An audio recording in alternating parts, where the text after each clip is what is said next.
Hai semua, selamat datang kembali di channel Meatbox.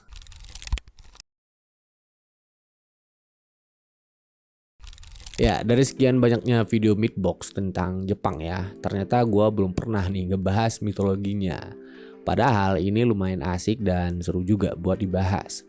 Karena selain menarik dan populer juga, konsep mitologi Jepang sendiri ternyata termasuk salah satu mitologi yang paling kompleks, unik dan punya kesinambungan yang kuat banget sama sejarah, budaya maupun agama mereka.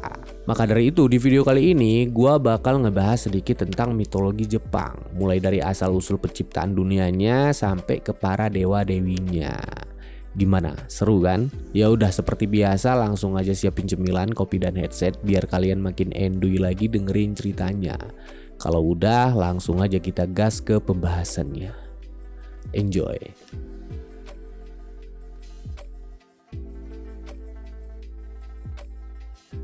Oke, sebelum kita masuk ke topik utamanya, gue mau bahas dulu nih sedikit sejarah mengenai asal-usul mitologi Jepang, biar ceritanya makin jelas. Menurut web Fan Japan, yang buat mitologi Jepang terkenal kompleks itu karena di dalam mitologi mereka terdapat banyak kombinasi unik dari beberapa unsur, mulai dari budaya, agama mereka yaitu Shinto, serta pengaruh dari Cina dan India.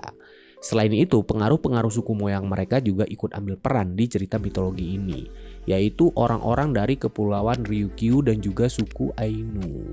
Buat lu yang mungkin belum tahu suku Ainu itu apa, suku Ainu ini adalah suatu suku yang diyakini sebagai suku yang pertama kali mendiami daratan Jepang. Makanya mereka disebut sebagai moyangnya orang-orang Jepang. Gimana? Apa perlu kita bahas suku Ainu ini lebih dalam lagi? Kalau perlu silahkan komen.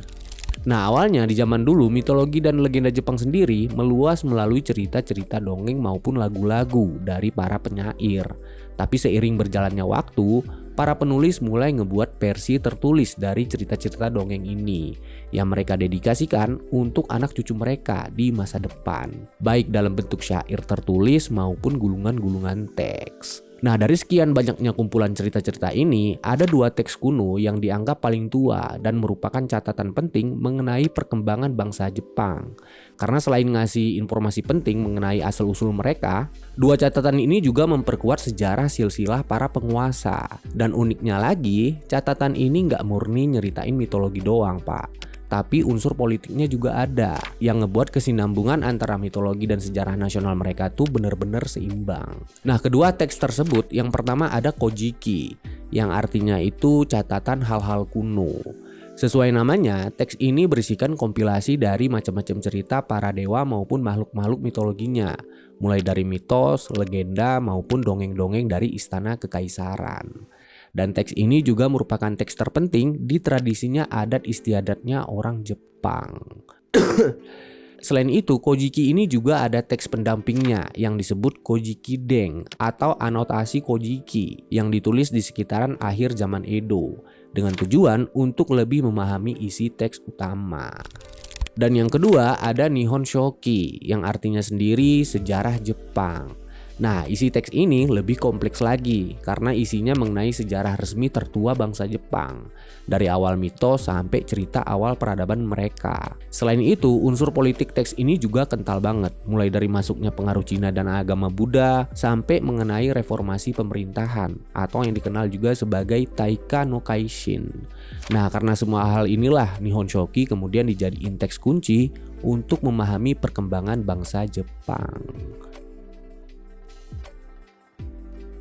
Oke, sekarang kita masuk ke pembahasan mitologinya. Sama kayak penciptaan dunia di mitologi negara lain kayak Yunani dan Nordik, orang-orang Jepang juga percaya kalau dunia ini berasal dari void atau ketiadaan. Dan dari ketiadaan ini muncul yang namanya chaos atau kekacauan. Nah, chaos kemudian melahap apapun yang dia lewati, sehingga lambat laun partikel-partikel yang dia lahap mulai ngebentuk entitas-entitas baru. Dan seiring waktu, bagian-bagian ringan yang dilahap chaos mulai naik ke atas dan kemudian ngebentuk langit. Dan gitu juga sebaliknya, bagian-bagian yang berat mulai jatuh ke bawah dan akhirnya ngebentuk bumi. Tapi di sini posisi bumi belum sempurna banget karena isinya seluruhnya cuma air doang. Daratannya sama sekali belum ada. Terus bersamaan dengan terciptanya langit, lahir 3 dewa tertinggi yang disebut Sanshinsoka. Yang pertama Amino Minaka Nushi no Mikoto, dewa terkuat sekaligus pemimpin dari Sanshinsoka. Yang kedua Takami Musubi no Mikoto, dan yang ketiga Kami Musubi no Mikoto. Tapi nggak lama kemudian, setelah 3 dewa tertinggi ini lahir 2 dewa supreme lagi, yaitu Kunino Tokotachi no Kami dan Toyo Kumono no Kami. Waduh, ribet banget ya namanya. Nah, dari 3 dewa tertinggi dan 2 dewa supreme inilah lahir 10 dewa utama Jepang. Dan di antara 10 dewa ini ada 2 dewa kakak beradik yang dianggap terkuat bernama Izanagi dan Izanami, anak dari dewa Amino Minaka Nushi dengan dewa Kunino Tokotachi. Sekaligus 2 dewa yang nantinya bakal jadi sentral dari mitologi Jepang. Dan selain yang terkuat, Izanami dan Izanagi sendiri digambarkan sebagai puncak dari keindahan dewa-dewi itu sendiri. Karena Izanami dan Izanagi ini terkenal sebagai dewa yang sangat tampan dan cantik. Jadi 2 dewa ini terkenal good looking lah. Nah, karena kesempurnaan mereka, dewa-dewa tertinggi kemudian ngasih tugas yang spesial ke Izanagi dan Izanami, yaitu ngebangun dan menata bumi. Dan untuk ngebantu tugas mereka, sang dewa tertinggi juga ngasih sebuah tombak pusaka bernama Ameno Noboko ke mereka berdua. Setelah itu, Izanami dan Izanagi pun segera turun ke bumi, dan mereka juga langsung nancepin tombak keramat tadi ke sebuah samudra yang berdekatan dengan Ameno Ukihashi, yaitu sebuah jembatan yang menghubungkan langit dan bumi. Dari sini air laut pun mulai surut dan terciptalah daratan atau pulau pertama yang dinamai Onogoro.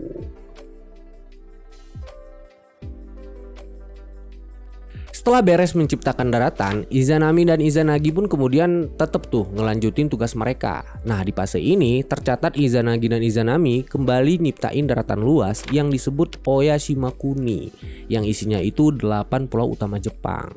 Dan dari padi-padi yang mereka tanam, muncullah yang namanya manusia, yang nantinya bakal dikenal sebagai orang-orang Jomon, karena mereka hidup di era Jomon, yaitu era prasejarahnya bangsa Jepang. Dan para manusia ini kemudian nyebar dan tinggal di pulau-pulau yang dibuat para dewa tadi, sekaligus ngebentuk tribe atau sukunya masing-masing kayak Ainu dan Ryukyu. Dan seiring berjalannya waktu, Izanagi dan Izanami merasa betah tinggal di bumi dan akhirnya mutusin untuk netap. Nah, lambat laun 2 kakak beradik ini ternyata sama-sama jatuh cinta dan akhirnya mutusin untuk nikah. Tapi sayang, waktu Izanami melahirkan anak pertamanya, yaitu dewa Ebisu atau Hiruko, Ebisu ini lahir dengan fisik yang gak sempurna dan cenderung buruk rupa. Nah, merasa ini adalah sebuah aib yang harus disingkirkan, akhirnya mereka mutusin buat ngebuang Ebisu. Waduh, orang tua jenis apa ini? Tapi untungnya Ebisu ini diceritain selamat dan dirawat sama orang-orang Jomon. Fisiknya pun lambat laun jadi sempurna dan akhirnya tumbuh besar sebagai dewa penjaga anak-anak sekaligus dewa pelindung para nelayan. Sedikit info tambahan, Ebisu ini juga termasuk salah satu dari 7 dewa keberuntungan atau yang disebut juga sebagai Shichi Fukujin. Nah, usut punya usut, anak pertama mereka terlahir cacat itu disebabkan karena ada sedikit kesalahan yang mereka lakukan pada waktu ngejalanin ritual pernikahan. Dan para dewa tertinggi kemudian nyaranin Izanagi dan Izanami buat ngulang ritual pernikahan mereka. Ngedengar nasihat itu, gak pakai lama pasangan dewa-dewi ini pun langsung nikah ulang. Dan semenjak dari sini gak ada lagi hal buruk yang menimpa mereka. Dan gak lama setelah mereka ngulang ritual pernikahannya, banyak entitas-entitas baru yang muncul. Kayak pulau-pulau kecil, gunung, sungai, tumbuhan, termasuk hewan. Dan terciptalah dunia yang harmonis. Setelah berhasil membuat dunia layak untuk ditinggali, Izanami pun terus berkembang biak nih. Sampai akhirnya dia ngelahirin dewa api, yaitu Kagutsuchi. Tapi sayang, Kagutsuchi ini lahir dengan kekuatan yang teramat besar dan gak bisa dikontrol. Sehingga api yang dia timbulkan ngebuat Izanami kebakar dan akhirnya meninggal. Duh, kasihan banget ya. Izanagi yang gak terima dengan keadaan ini langsung tuh ngebunuh Kagutsuchi dengan cara motong-motong badannya jadi 8 bagian dan nyebarin potongan tubuhnya ini ke seluruh penjuru Jepang. Nah, 8 potongan tubuh Kagutsuchi inilah yang konon nantinya bakal jadi cikal bakal Gunung Merapi. Wah, bahaya banget nih dewa ya. Nah, semenjak ditinggal mati istrinya, Izanagi ini sedih terus dan makin hari kesedihannya makin dalam. Dan yang parahnya nggak ada satupun yang bisa ngilangin rasa sedihnya ini. Sampai suatu ketika Izanagi kangen banget sama istrinya dan dia mutusin pergi ke Yomi, yaitu dunia kematian, untuk nemuin Izanami. Terus pas udah nyampe dan sempet muter-muter cukup lama juga, Izanagi akhirnya ketemu nih sama Izanami. Tapi di sini Izanaminya nolak buat nunjukin wajahnya ke Izanagi dan malah nyuruh Izanagi balik ke dunianya dengan bilang, lebih baik kau kembali ke duniamu karena kau takkan sanggup melihat wajahku yang sekarang. Menurut legendanya, Izanami nyuruh Izanagi pergi karena dia udah terikat penuh dengan dunia kematian dan seluruh tubuhnya juga udah berubah bentuk nyesuaiin dengan kondisi Yomi. Tapi di sini Izanagi tetap ngotot buat ngelihat wajah istrinya itu. Ya udah, karena maksa juga kan, Izanami pun akhirnya nunjukin tuh mukanya ke Izanagi. Dan pas dia nunjukin mukanya, Izanagi langsung shock dan ketakutan setengah mati karena wajah Izanami yang tadinya cantik secantik-cantiknya berubah total jadi hancur gak berbentuk. Diselimuti rasa takut sekaligus gak percaya, Izanagi mutusin untuk kabur. Tapi ternyata perilaku Izanagi ini ngebuat Izanami sakit hati dan merasa kayak dihianati. Aduh, nggak gentle banget nih cowok ya. Nah, masih menurut legendanya, ngelihat perilaku suaminya itu, Izanami langsung ngamuk. Dan dari kemarahannya lahir 2 dewa penjaga Yomi, yaitu Raijin si dewa petir dan Fujin si dewa angin. Dan Izanami juga merintahin seluruh iblis di Yomi buat ngejar Izanagi. Tapi untungnya Izanagi masih sempet kabur dengan cara nutup dan nyegel gerbang Yomi yang dia buka. Tapi sebelum gerbang Yomi benar-benar ketutup, Izanami sempet ngucapin sumpah ke Izanagi bahwasannya dia bakal mencabut 1000 nyawa setiap harinya di dunia. Tapi Izanagi ngebales dengan bilang, kalau kau akan mencabut 1000 nyawa setiap harinya, aku akan menciptakan 1500 nyawa setiap harinya. Nah, dari sinilah terciptanya siklus kelahiran dan kematian. Dan dari sini juga Izanagi gak pernah lagi ketemu sama Izanami. Setelah balik ke dunia, Izanagi kemudian segera melakukan ritual pembersihan untuk memurnikan diri dari pengaruh Yomi di sebuah sungai yang dikenal sebagai Sungai Woto. Dan waktu dia ngebuka pakaiannya, dari sela-sela tubuhnya keluar makhluk-makhluk Yomi yang ikut nempel pas dia kabur tadi, yang nantinya makhluk-makhluk ini bakal dikenal sebagai Oni dan Yokai, atau simpelnya iblis-iblisnya lah gitu. Nah, sepanjang Izanagi ngebersihin diri, dia nangis sejadi-jadinya. Dan dari air matanya ini lahir 3 dewa lagi yang nantinya bakal jadi anak kesayangannya, sekaligus 3 dewa terpenting dalam ajaran agama Shinto yang disebut Sang Kishi. Yang pertama dewa Amaterasu atau Mother of the Emperor, dewi yang bakal jadi leluhurnya para kaisar Jepang. Yang kedua Tsukuyomi, dan yang terakhir Susanoo. Terus 3 dewa ini juga diberi tugasnya masing-masing. Amaterasu diperintahkan mengatur cahaya alias matahari, Tsukuyomi mengatur bulan, dan Susanoo ngatur lautan. Nah, karena kekuatan dan kecekatan 3 anaknya ini, kesedihan Izanagi lambat laun hilang dan dia pun akhirnya bisa kembali tersenyum, sekaligus ngelepasin semua tugasnya ke 3 anaknya itu, alias pensiun. Terus nggak lama Tsukuyomi jatuh hati sama Amaterasu dan mutusin untuk nikahin kakaknya itu. Dan awalnya di bawah pimpinan 3 dewa ini, tatanan dunia berjalan dengan baik. Bahkan Susanoo sempet tuh ngejabat sebagai pemimpin tertinggi. Sampai akhirnya terjadi konflik besar antar 3 dewa ini yang ngebuat keseimbangan dunia sempet goyang. Konflik pertama terjadi karena Tsukuyomi ngebunuh salah satu dewa pangan yang bernama Ukemochi. Ingat ya, Ukemochi, bukan Ike Kimochi. Entar jadi dewa enak-enak lagi. Yang juga salah satu dayang dari Amaterasu. Hal ini ngebuat Amaterasu marah banget sama Tsukuyomi. Dan mereka mutusin buat pisah alias cerai. Nah, hal inilah yang kemudian ngebuat bulan pisah sama matahari dan menciptakan siklus siang dan malam. Waduh, gak nyangka banget ya. Perceraian ternyata bisa ngubah siklus dunia loh. Nah, konflik kedua terjadi karena Susanoo berubah jadi pemimpin yang brutal. Banyak wilayah maupun lahan pertanian yang dihancurin sama dia. Dan ini lagi-lagi ngebuat Amaterasu marah.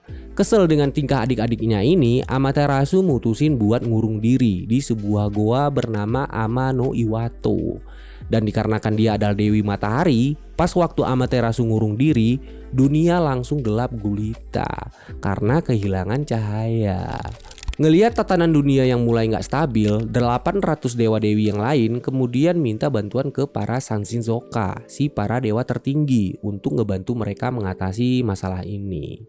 Sanshinzoka kemudian ngehukum Susanoo dengan cara mencabut jabatannya dan ngasingin dia ke wilayah Izumo, wilayah di mana dia nantinya bakal berhadapan dengan Yamata no Orochi, salah satu monster terkuat dari 9 biju atau 9 monster mitologi Jepang kuno, yang nanti gua bakal bahas juga nih 9 biju ini. Terus setelah ngukum Susanoo, Sanshinzoka juga ngasih 800 dewa-dewi tadi sebuah cermin keramat bernama Yata no Kagami. Dan 800 dewa-dewi ini ngegunain cermin Yata no Kagami buat nipu Amaterasu. Dengan bilang dewi baru yang lebih kuat dari Amaterasu telah lahir. Dan mereka juga ngadain pesta besar-besaran di sekitaran goa tempat Amaterasu ngurung diri. Nah, Amaterasu yang ngedenger kalau ada dewi yang lebih kuat dari dirinya jadi penasaran dan mutusin buat keluar. Nah, pas dia keluar, dia langsung ngelihat pantulan dirinya di cermin Yata no Kagami. Dan disitulah dia langsung sadar kalau dewi baru itu ya dia sendiri. Dan waktu dia ngelihat situasi sekelilingnya, dia juga langsung ngeh kalau perbuatannya ini udah hampir ngancurin tatanan dunia. Merasa bersalah, dari sini Amaterasu pun berjanji ke depannya dia bakal menjalankan tugasnya dengan baik. Dan matahari pun kembali menyinari bumi. Sedikit info tambahan, cermin Yata no Kagami ini konon masih ada sampai sekarang dan menjadi salah satu harta suci nasional Jepang. Susanoo yang dihukum dan diasingkan ke daerah Izumo kemudian memulai kehidupan barunya di sana. Terus pas dia bertarung dengan Yamata no Orochi, Susanoo dapat senjata pusaka baru dari dalam tubuh Yamata no Orochi, yaitu pedang Ame no Habakiri atau yang dikenal juga sebagai Kusanagi no Tsurugi. Yang konon pedang ini juga masih ada sampai sekarang dan jadi salah satu harta suci nasional Jepang juga, sama kayak Yata no Kagami. Nah, karena pedang inilah Susanoo kemudian berhasil tuh ngebunuh Yamata no Orochi, sekaligus nyelamatin seorang dewi bernama Kunitsukami dan kemudian menikahi dewi tersebut. Terus nggak lama kemudian Susanoo juga sadar dengan semua kesalahannya dan ngirim pedang Kusanagi ke Amaterasu sebagai permintaan maaf. Dari sini konflik tiga dewa ini pun kemudian berakhir dan dunia pun kembali damai. Lanjut ke keturunan mereka, setelah dunia damai, keturunan-keturunan Susanoo kemudian ngebangun dua negeri yang dinamai Sukuna Hikona dan Ashihara no Nakatsukuni. Menurut penjelasan dari teks Fudoki, yaitu bagian dari Nihon Shoki, dua negeri ini terletak tepat di mana Susanoo ngebunuh Yamata no Orochi, yaitu di prefektur O. Kalau sekarang udah jadi prefektur Shimane. Dan setelah beberapa waktu kemudian, cucu Amaterasu yang bernama Ninigi no Mikoto ngambil alih dua negeri tadi dan nikah dengan seorang putri dari negeri Hyuga bernama Konohana Sakuya. Dan dari pernikahannya dia punya anak laki-laki kembar bernama Hori dan Hoderi. Hori kemudian nikah sama putri dewa laut yang bernama Kaijin. Dari sinilah silsilah keturunan kaisar Jepang dimulai. Anak laki-laki Hori yaitu Ugaya Fuki Aizu nikah sama seorang putri manusia bernama Tama Yorihime dan melahirkan seorang anak laki-laki bernama Kamu Yamato Iwa Rehito yang nantinya bakal dikenal sebagai Kaisar Jimmu, kaisar pertama Jepang. Inilah alasan kenapa kaisar Jepang itu dianggap dewa, karena dari mitologinya mereka beneran dari bangsa dewa. Dan setelah Kaisar Jimmu naik tahta, zaman pun perlahan ikut berubah dari yang tadinya zaman kekuasaan para dewa menjadi zaman sejarah. Dan menurut teks Kojiki dan Nihon Shoki, perhitungan waktu juga dimulai dari sini, dari kenaikan tahta Kaisar Jimmu, yaitu dimulai dari tanggal 1, bulan 1, dan tahun 1. Yang kalau tahun aslinya itu diperkirakan terjadi pada tanggal 11 bulan Februari tahun 660 sebelum Masehi. Makanya setiap tanggal 11 bulan 2, Jepang selalu memperingati hari ini sebagai hari lahirnya Kaisar, sekaligus awal kebangkitan negara, yang mereka sebut sebagai Kenkoku Matsuri.